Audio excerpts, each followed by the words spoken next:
Seguindo para o final, nós vamos pensar agora sobre o grau de envolvimento que o teólogo tem no seu fazer teológico.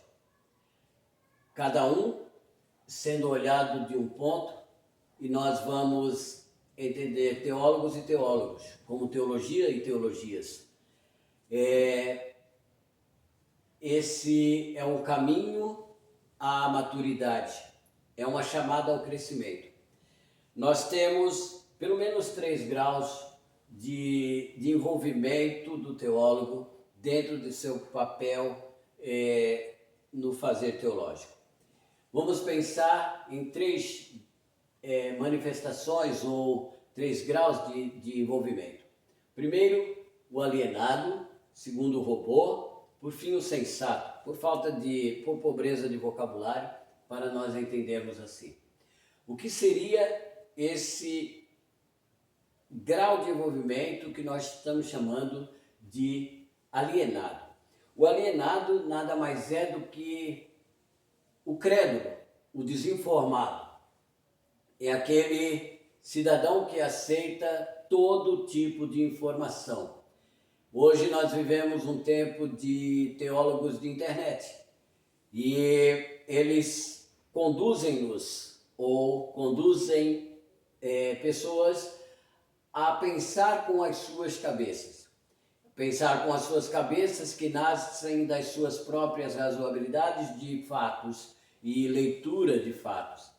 Nós temos nesses homens um poder de informação muito grande e o alienado é aquele que repete o que eles dizem, que não se dá o trabalho, talvez por ociosidade, talvez por pobreza intelectual, mas não se dá o trabalho de fazer a sua própria busca, de fazer a autocrítica daquilo que está sendo informado, de tirar os pensamentos que não podem ser filtrados pela palavra de Deus, que não passam nesse filtro, e dizer, não, isso não vale.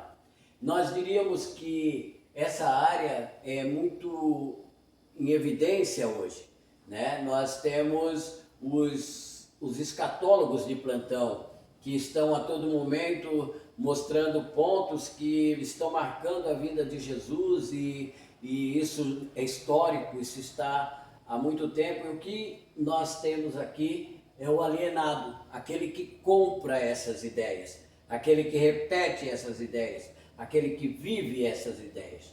No segundo ponto, nós temos o robô. O alienado é aquele que não se dá ao serviço da pesquisa e ele simplesmente repete aquilo que está sendo dito.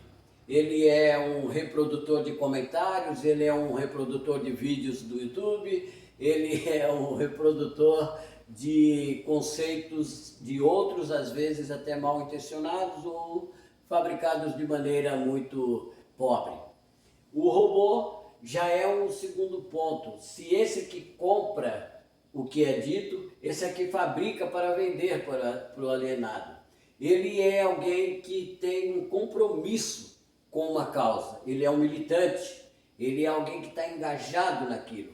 Ele pode nem acreditar naquilo, ele pode até perceber num ponto da caminhada que aquilo não é real, que aquilo não passa pelo filtro da palavra, que aquilo não pode ser dito. Nós vemos isso em pessoas que dias atrás falava contra, por exemplo, a teologia da prosperidade, e hoje eles pregam a teologia da prosperidade.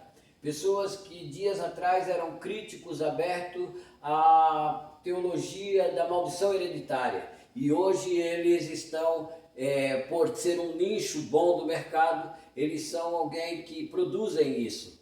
Eles são retóricos, pessoas que estão ali para falar bem de qualquer assunto que lhes seja encomendado.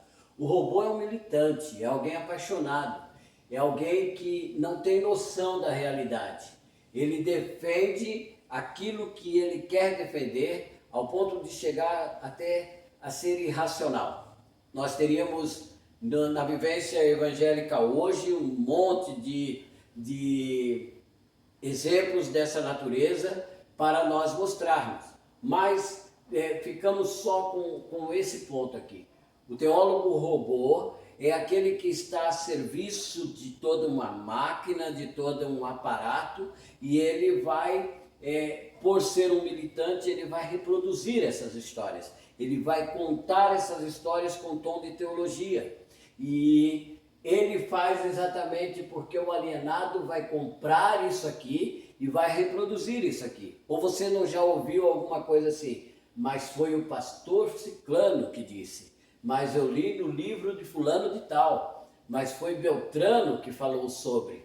Então, você vai ver que o robô é alguém que vive do sangue do alienado. O convite é para esse terceiro ponto, esse terceiro grau de envolvimento, que é o sensato. O sensato, nós estamos falando de alguém que está vivendo no mundo, que está pisando no chão, que está vendo a história, que está com a palavra na mão, que está com o coração ardendo por isso tudo, só que ele é alguém que tem um distanciamento disso. Ele consegue manter uma certa distância, para de uma certa distância ele fazer uma leitura daquela realidade, daquele ponto onde ele está focando. Ele vai sair do meio dos robôs e alienados e ele vai ficar na sua posição, como diz o Atalaia, que montou a sua torre e está vendo os acontecimentos. E ele, olhando deste ponto, ele faz a leitura da realidade. Mas veja uma coisa que aqui foi posta. É um distanciamento, não uma indiferença. Não significa que ele não está olhando aquela realidade, que ele não tem um envolvimento emocional com aquela realidade, que ele não vê o humano e o divino dentro daquela realidade, não faz essas leituras. Não é uma indiferença, é um distanciamento.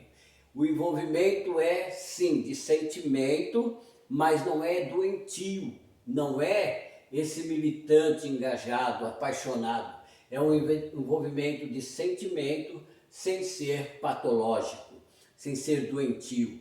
É esse ponto aqui que nós precisamos, né? É nesse ponto aqui que Deus quer nos usar, nos chamar. Alguém que seja envolvido em amor, em paixão, em sentimento, com a realidade que o cerca, mas que não se torna doentio, que não se torna alguém que é dominado por esse meio ao ponto de chegar às raias de ser irracional.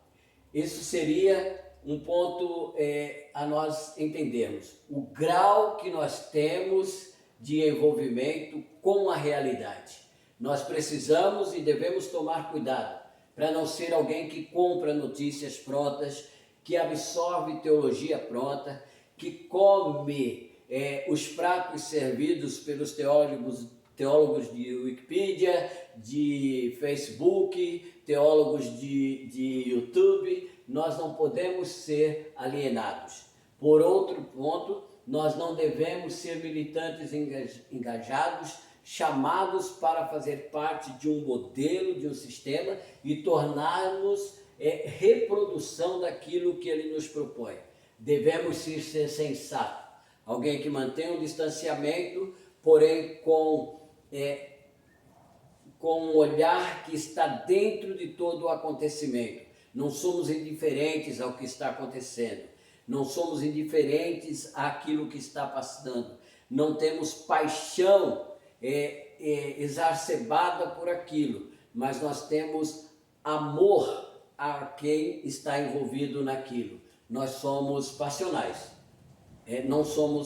somos passionais, sem sermos patológicos, doentes, dominados por isso.